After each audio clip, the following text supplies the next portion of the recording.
नमस्कार दोस्तों। आज हम अपनी एक्सेल शीट में से आपको एक स्टॉक का एनालिस करके बताएंगे, जिसका टेक्निकल एंड फंडामेंटल दोनों ही एनालिस करेंगे। ये आप देख सकते हैं, ये हमने एक एक्सेल शीट निफ्टी 50 की बना रखी है, जिसमें से हमें बाई करने के लिए स्टॉक्स ऑटोमेटिक ही मिल जाते हैं।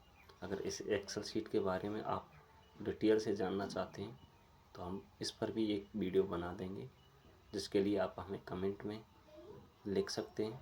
चलिए हम यहाँ से एक ONGC का स्टॉक है, इसे उठा करके जो बाई पोजीशन दिखा रहा है हमें, इसका एनालिस करते हैं।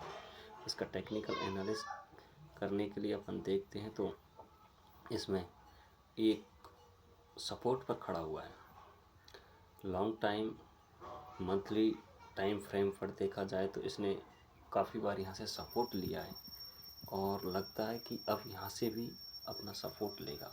रिट्रेसमेंट लगा करके देखते हैं, फिबो लगा करके देखते हैं तो 0.5 से इसने अपना रिट्रेसमेंट पूरा किया है, जहाँ पर अपन देख सकते हैं कि 0.5 और 0.6 के बीच में अगर कोई फिबो रिट्रेसमेंट मिलता है तो वो माना जाता है कि बहुत अच्छी प्रॉफिट बुकिंग हो चुकी है, जहाँ पर जो निकलने वाले थे वो निकल चुके हैं और यहाँ से नई फ्रेश बाइंग स्टार्ट हो सकती है।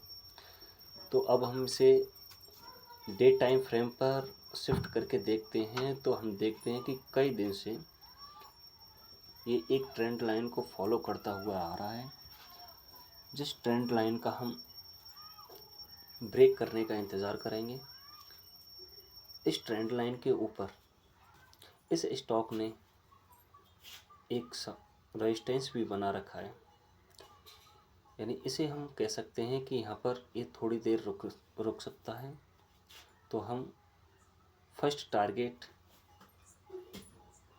इसका रखेंगे 250 तक का, और दूसरा स्विंग है इसका, तो दूसरे स्विंग पर हम अपना फाइनल टारगेट रखेंगे जो 270 से 280 के बीच में माना जाता है। दोस्तों, अगर वीडियो पसंद आए तो हमें सपोर्ट करना, इसके लिए आपको लाइक और कमेंट करना है। सब्सक्राइब करेंगे तो आपके लिए हम लगातार ऐसी ही वीडियो उपलब्ध करवाते रहेंगे, जिसका टेक्निकल और फंडामेंटल एनालिसिस हम प्रोवाइड कराएंगे। देखिए, अब हम फर्स्ट टारगेट के लिए ये करीब 10 पॉइंट का एसएल लेकर के अपन काम करेंगे भी, तो रिस्क रिवॉर्ड रेशो 1.4 का आता है। 1.4 के रिस्क रिवॉर्ड रेशो पर अपन काम करेंगे तो हमें कोई भी प्रॉफिटेबल होने से नहीं रोक सकता। दोस्तों, आप रिस्क रिवॉर्ड पर काम करिए और आप अपने एक छोटा सा दिमाग लगा करके ट्रेड करिए या फिर स्विंग ट्रेडिंग करिए, कुछ भी करिए। आप देखेंगे कि लास्ट ऑफ मंथ आप प्रॉफिट में ही होंगे। तो रिस्क रिवॉर्ड पर अपना फोकस ज़्यादा रखें। Support, resistance, strategy, trend line, breakout, ये सब कुछ बहुत कम काम करता है। इंडिकेटर वगैरह हमें सिग्नल देते हैं, लेकिन इन्हें हमें सिर्फ सहायक के रूप में ही काम लेना है। तो हम फर्स्ट टारगेट 250 के लगभग में रखेंगे और सेकंड टारगेट 275 280 के बीच में अपन रख सकते हैं।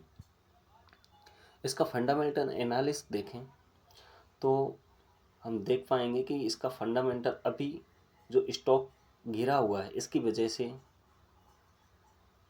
बहुत वीक, हमें बहुत वीक तो नहीं कह सकते, लेकिन इसका स्टॉक का फंडामेंटल एनालिसिस कमज़ोर दिखाई देता है, क्योंकि इसका ट्रस्ट की स्कोर देखिए 5 का आ रहा है।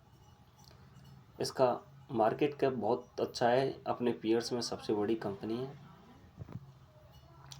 इसका डेब्ट टू इक्विटी ठीक है, 0.55 का आ रहा है।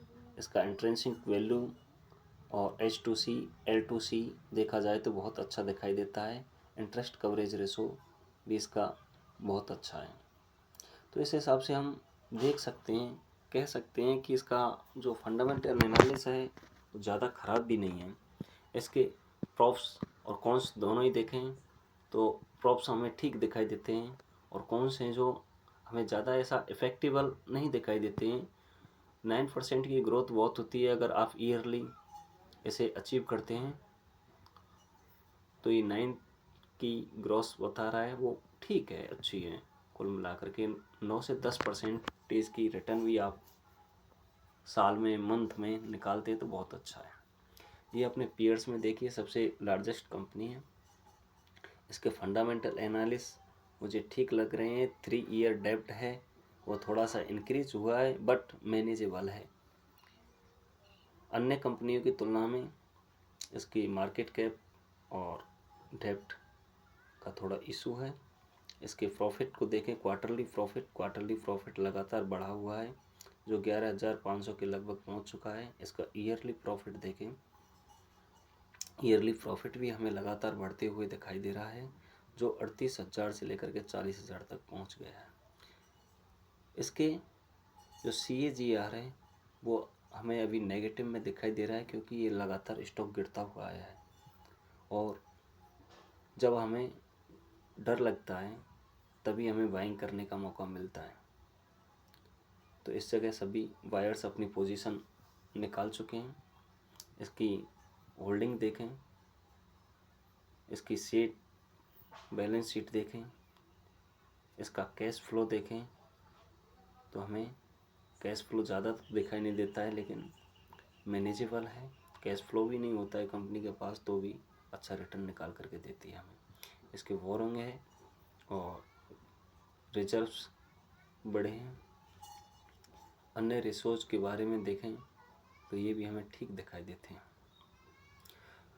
मुख्य बात आती है शेयर होल्डिंग पैटर्न की। यहाँ पर प्रमोटर के शेयर होल्डिंग पैटर्न अगर गिरा हुआ दिखाई दे रहा है तो हमें वहाँ पर सचेत होकर के अपनी पोजीशन बनानी चाहिए। बट यहाँ पर कोई ऐसा इशू नहीं है। यहाँ पर FIDI ने भी अपनी स्टेक ज़्यादा नहीं गिराई है, ये भी अपनी पोजीशन बनाए हुए हैं। और सरकार का जो होल्डिंग है वो भी लगातार बराबर बना हुआ है। दोस्तों, आप हमें अपना प्यार दिखाइए और चैनल को सब्सक्राइब कीजिए, वीडियो को लाइक कीजिए, जिससे हम आपके लिए ऐसी ही लगातार वीडियोज़ उपलब्ध करवा सकें। धन्यवाद। Thank you.